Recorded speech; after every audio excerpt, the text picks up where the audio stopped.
I, 27F, got kicked out by my husband, 26M, because I invited over his mother, 46F, behind his back.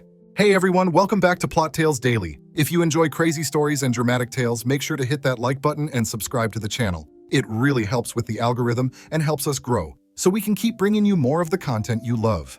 Let's dive into today's story. My husband and I have been married for 6 years. You know how people say marry the family too? Well, I married a ghost family. He didn't talk about his mom at all. I knew his dad died when he was young and that he was fighting with his mom a lot, but that's all I ever got. No family gatherings, no mentions of holidays or birthdays with his mom, just nothing. I knew it wasn't my place to dig around, but I couldn't shake the feeling. It didn't make sense, and a part of me felt maybe if I got close to his mom, he could reconnect with her. So I did the stupidest thing possible. I found her on social media and messaged her. I kept my chat with his mom low-key for a while, but then one day she asked to meet me in person, and I couldn't resist. When I met her, she was warm, friendly even. We talked for hours. She seemed genuinely remorseful, saying things like, "I made mistakes, but I've changed." I was charmed, honestly. She wasn't this villain my husband had portrayed, and I couldn't see why he decided on avoiding her. After our meetup, I mentioned her to him very casually, but his face immediately hardened. "Leave it alone, okay?" he snapped. I felt guilty and dropped it, but after that, his mom kept asking me, "When are you going to bring him around? It would mean the world to me." So I thought, fine, maybe she deserves a chance. Last week, I wanted to reunite them, maybe just over a simple dinner. I even asked his mom, who was hesitant, saying, "You sure this is a good idea?" But I insisted it would work, telling her that her son was just guarded and that a surprise might just work best. He was due home from work around 6 p.m., so I invited her over at 5:30. I could feel her nervous energy as she stood by the door, biting her lip. "What if he hates me?" she whispered. I waved it off, but looking back, that should have been a massive, blaring red flag. When he walked in and saw her sitting at the dining table, his face went white, then red. He froze, looked at me, and his voice went cold. "What the hell is this?" It's your mom," I stammered, expecting warmth, understanding. But he started shaking, teeth clenched. "Get her out, now." "Look, I'm just trying to help," I yelled back, but he wasn't listening. He was fixed on her, and I watched as years of pent-up resentment poured out. "Why are you here? To ruin more lives," he spat at her. "Not me, not even glancing my way." She looked crushed.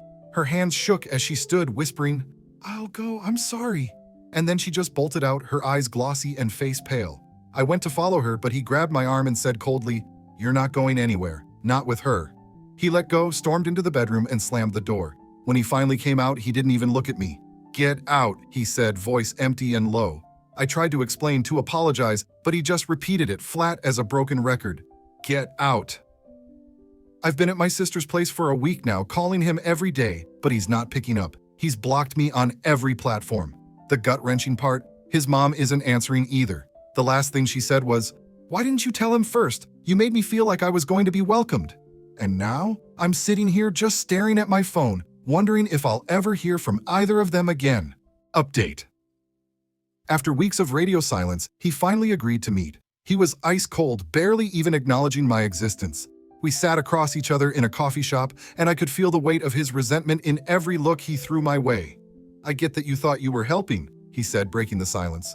"But what you did was betrayal." I tried to get him to open up, to understand the depth of his hatred toward her, but he shut me down. Finally, in a whisper, he admitted, "She destroyed our family." My dad's death? It wasn't an accident. She was involved, and she lied about it for years. That hit me like a slap. He stood up, leaving me stunned and speechless. He walked out without another word. With that revelation, I couldn't just sit back and do nothing. I tracked his mom down, and it took a lot of persuasion, but she finally admitted the truth. Her face was drawn and tired, a mask of guilt and regret. "I made mistakes," she whispered. "I was young, wild, and stupid. Your husband, he thinks I caused the accident, but it wasn't intentional. I was reckless, yes, but..." I stopped her, not wanting to hear any more excuses. I left feeling hollow.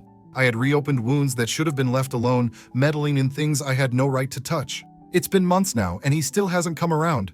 He's filed for divorce, saying he can't trust me after this. His mother has gone no contact, and I'm left feeling like the biggest fool on the planet. My sister says I'm better off without him if he can't forgive, but there's a part of me that knows. I'll always regret this decision.